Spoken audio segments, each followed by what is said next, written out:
Hey there, I'm Brittany Schroeder, and business and marketing are my jam. I'm here to walk you step by step through this crazy thing we call business. I'm a small town girl, chocolate eating, Diet Coke drinking mom, marketing guru, automation Jedi, and all around good time. This is your weekly dose of all things business and life, sprinkled with some fun. This is the Redefine Business Podcast.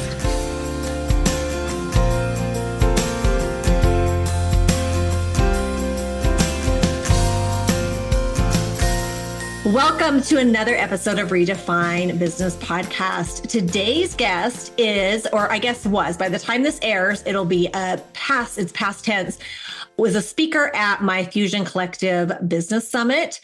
Her name is Alicia Henderson, and she is a video strategist for LinkedIn. And we were chatting before I hit record. We were talking about LinkedIn, and I said, okay, we have to stop. We need to record this because this is so good.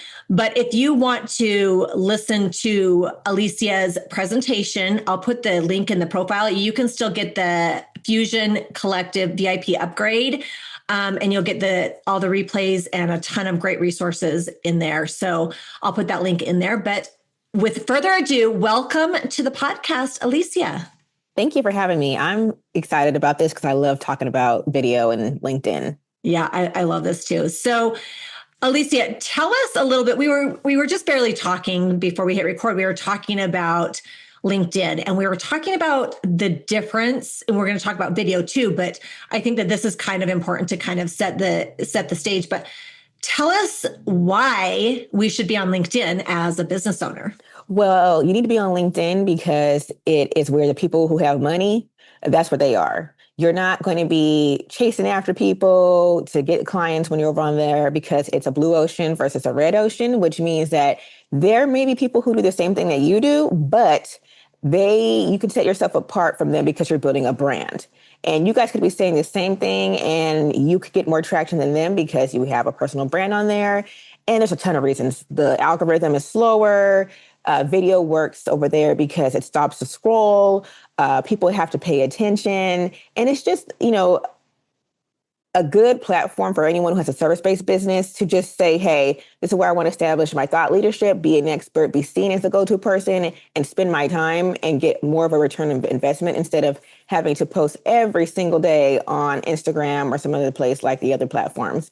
Really on LinkedIn, you could post like starting off 4 times a week, and that could be it. And then spend the rest of the time engaging with your ideal audience and your peers, and you'd be set. Yeah. One of the things Alicia said before, and it kind of was like an aha moment for me. I was telling her that I used to repurpose my content. I would post, Instagram was my main platform. I would post that, and then I would repurpose it on like Facebook and LinkedIn, but I wasn't getting a return. And something that you said that again was a light bulb moment for me is you have to build an audience. You have to curate an audience of your ideal clients. And as I was thinking about my LinkedIn, all my LinkedIn connections are really just people that I know from past jobs when I worked in like corporate. And so they're not my ideal clients. And so it was kind of like an aha moment to me where it's like, yeah, why is somebody who is in corporate America, why do they care about stuff I'm posting for entrepreneurs or online coaches? It's not relevant to them. And so that made me think I need to do a better job of engaging and building an ideal audience if I want better engagement. So that was kind of like a moment for me. So how do you do that? Yeah, first you want to go out and look for people who do similar things that you do. They can do the same thing or they could do something adjacent, but you want to build an audience of like your peers too, because you guys can network and you may not be serving the same exact people, but they can refer business to you and you can refer business to them. So that's a great relationship that you want to establish. Like over there, one of the first things you want to do is just start building relationships and start networking. The next thing you want to do is you want to go after people who are founders or whatever that they do that are your ideal clients. You have to go over there and either follow them or connect with them. And maybe not even do that, maybe just see their content and engage with that. So like you said, and I mentioned earlier, there's no reason for anybody like Susie from accounting from your job. Why is she still your network friend? Because she can't help you get clients unless it's the same you're in the same industry, she can't help you get clients. So you can just disconnect, unfollow, and not have her as a connection. And that's perfectly fine. But you want to make sure that you go after your ideal clients, go after their centers of influence. So what interests them? Because you want to go after those people too and connect and engage with their content. So it's really more about, connecting over there and engaging and not necessarily always posting, but showing up where they are. So if you know who your ideal audience is, whether if it's specialized or it's niche down, you go to where those centers of influence are and the people who are your peers, and you start building those relationships that way. And then they'll start seeing your stuff. And you can literally type in food bloggers. Type it in the search option. LinkedIn will give you a bunch of people and you can start connecting with them if they are the type of food blogger that you connect, like that who is your ideal client. Yeah. Well, and I think that you brought up a good point. Why it's a little bit different than, like Instagram or Facebook is it doesn't have a search engine in it like Pinterest or YouTube where you can search a problem and come up with a solution. But it does have a search engine in it where you can find specific people, specific industries, like you said. One of the things that I did is I've worked a lot with life coaches, helping them with their business. I am a certified life coach. I got certified, years ago. And one of the ways I started connecting with people is I went to where I got my certification. I clicked on that. I clicked alumni. And then I started following some of them and engaging with them. So use those different type. It's not not like a search engine where you can ask and answer questions, but you can find anybody on there. You can find its location. You can find location-based people. You can find people who work for certain companies.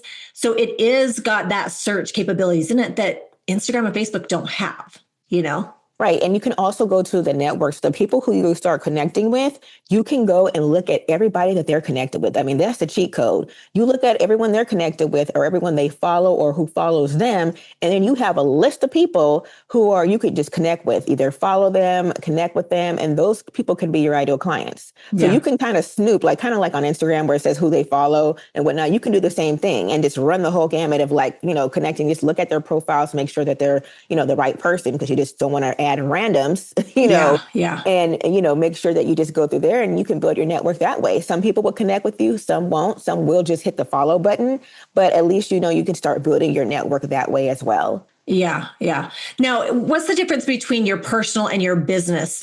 Because people can follow you or connect with you. What is the difference there? Well, they have the personal page and they have the business page. And right now, honestly, I wouldn't even bother with trying to build a company page over on LinkedIn. But on your personal profile, people can connect with you, which means that you guys kind of become friends in a way. Yeah. So, or they don't want to connect with you in that way, but they do want to follow you because they are interested in what you're doing. So they'll just hit the follow button. And then they can also hit the bell. There's a bell that they can hit. And basically, anytime you post, they'll get notified that you post. So it's not a bad thing if someone doesn't want to connect with you. It probably is more of a better thing if they want to follow you. Because sometimes connections are just, okay, I'll see that person's stuff right away. But a follow isn't necessarily someone that doesn't want to be your friend. They want to, maybe they want to limit who their connections are, but they don't mind following you. Oh, okay. Okay. That's good to know. I did not know that. So I'm learning something every day. So let's talk about video, because that is your jam, is video strategy. Why is video working? And what kind of video are we doing? This isn't like Instagram. It's not Reels. It's not entertainment. Is it just straight up content? What does well on video with LinkedIn? It all does well. It all does well. So if anybody's like, oh my gosh, I don't want to go with LinkedIn. I don't want to have to create new videos for LinkedIn. You don't have to do that. Okay, let's not, reinvent the wheel and work harder. We're going to work smarter. We're going to take those videos that we already did for TikTok and Instagram, and we're going to put it over on LinkedIn. So LinkedIn, about 2-3 years ago, they hired people from TikTok to come over to LinkedIn to try to give them new ideas to refresh the platform. So what I do is I take stuff that I actually create the reel or whatever it is specifically for LinkedIn. I just create it in Instagram, download it on my computer and post it over on LinkedIn. And I don't even be thinking about Instagram, but those reels, they work because it separates your other video content and other people's video content away from what everyone else is doing. So for instance, one day I'll have like a talking head, this is what we call it, like a thought leadership talking head video. And then the next I'll have something that has like a voiceover or music to it. And it's just a B-roll of me doing something. That people anticipate those things because there's like, she's not talking all the time. This is a little bit different. And I'm a little nosy, so I want to see what she's doing in the B-roll. So that's what I'll do. I'll watch it. So all the videos work over on LinkedIn, all of them. So that's what I always tell people. If you want to start out first, post those Instagram reels that you've done, post that on LinkedIn. Now, they have a dedicated tab on the app that shows videos. So if you have like a talking head video and it's actually about a certain topic, sometimes they'll index it and put it in the carousel video thing, and you can look at it with 5 to 7 other people who are over on LinkedIn. So it gets promoted that way. Other times, if it's like an Instagram reel or TikTok that you've brought over to LinkedIn, and it's, say, for instance, about like PTO or working out or eating nutritious, and they see all these other people who have done something like that, again, they'll promote it in the little carousel video tab that they have, and you can watch it that way. And you tend to get a lot of views with that as well. So all the type of videos work, but right now vertical is the best one that you want to post over on LinkedIn. You also don't post anything that is over like the 2-minute mark. Right now, that's not working. Yeah. The key, like the sweet spot, is 90 seconds. Now, I tend to go over 2 minutes because I'm a video strategist and I'm a little long-winded and I tell people things. But Yeah.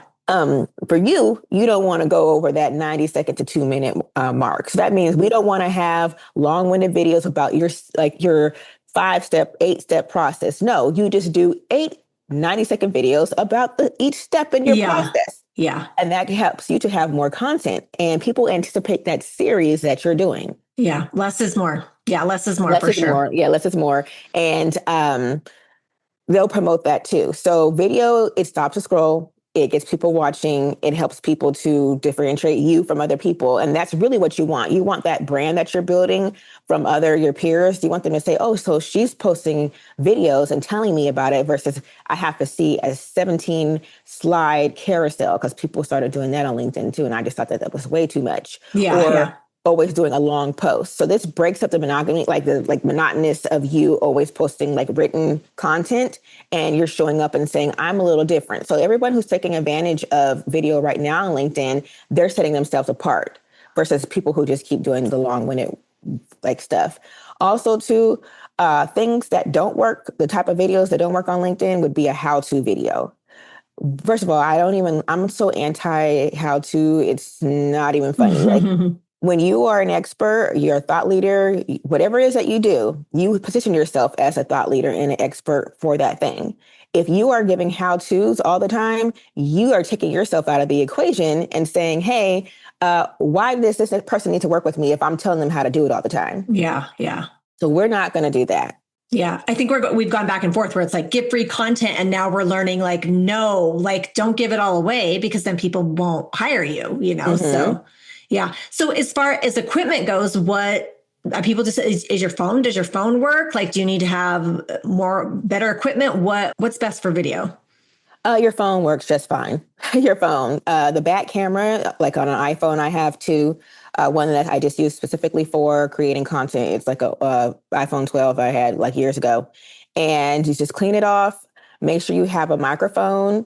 Make sure you have natural light. If you don't, have some like ring light, a camera stand, because we don't want to feel like we're, on Noah's Ark or in the Blair Witch Project, you running around in the woods. We don't want to do that. We want it to be stable. So you want to have that, and maybe like a little clicker so that you can start and stop your videos, and that's it. I said you don't need to have a lot of equipment. Everything could be purchased for less than $30 on Amazon. Yeah, I love that. Well, Alicia, this has been so great. And I love this. Tell my listeners how they can find you and work with you. Well, if you're on LinkedIn, just head on over you'll see me at Alicia Henderson Biz. Just put that into the search bar. You'll see me there. And I do share more stories on Instagram. So Alicia Henderson Biz is also my handle over there. Awesome. And then, Alicia, I like to end all of my podcasts with asking my guests 2 questions. So the first one is, what is a pet peeve? What is a pet peeve would be people not picking their feet up when they walk. That's a good one. I don't think I've heard that one yet, but it is a pet peeve. So awesome. What is a simple pleasure? Give us your simple pleasure. A simple pleasure is me eating licorice and reading books all day. Oh, nice. Black licorice or red licorice? Which one? Red, but I do like black licorice. I do like black too. I feel like it's an old man candy, but I like it. I'm sorry. The Good and Plenty, I love them. It's an acquired taste. Yes, it is. I love it. Well, Alicia, thank you so much. Again, you can check her out. I will put her links in the show notes and give her a follow and learn from Alicia. She's awesome. Thanks, Alicia. Thank you. Let's not stop the party here. Head on over to my Instagram or Facebook group, Redefine Your Business, and let me know your thoughts about today's show. I will see you again, same time, same place, next week.